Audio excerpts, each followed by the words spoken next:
Hello, my name is John Alexander and I'm an attorney specializing in personal injury law. Today I'm going to talk to you a little bit about police brutality or excessive force claims. The United States Constitution, specifically under the Fourth Amendment, governs a police officer's conduct when effectuating a search and seizure. Basically, the Fourth Amendment states that we as citizens have a right to be free from unreasonable searches and seizures. The courts have held, basically, that during the course of an arrest, a police officer can only use that force which is necessary to actually effectuate the arrest. I have represented many citizens who have been injured in the course of being arrested by a police officer.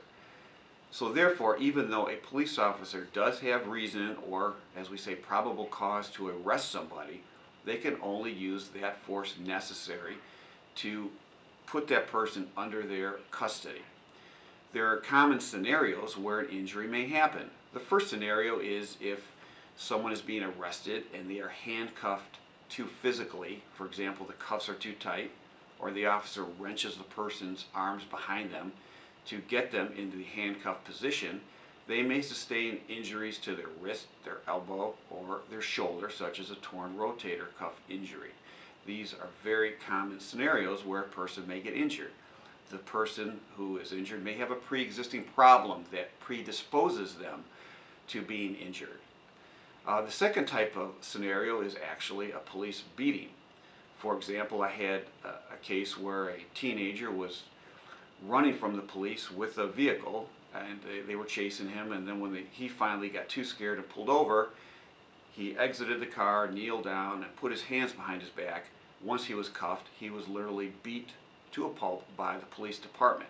Obviously, this was too much force, the courts found. It was excessive force.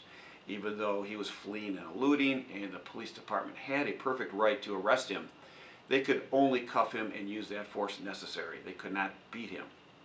And the third type of scenario commonly we see are police shootings. When a police pulls a pistol or a rifle, they are basically using deadly force. Deadly force is justified, the courts say, when the officer feels that his life is in peril or another citizen's life is in peril. At that time they can use deadly force, but not before. The unique thing about police brutality or excessive force claims is not only can you be compensated for your injuries, your time off of work, your medical expenses, but you or the police department may be responsible for your attorney's fees and for punitive damages, which are punishment damages. No other law in Michigan has this. It's actually federal law, but no other Michigan state law has punitive damages. It's really a unique form of recovery. If you have questions on this or any other type of personal injury claim, you may feel free to call me at 248-290-5600 for a free consultation.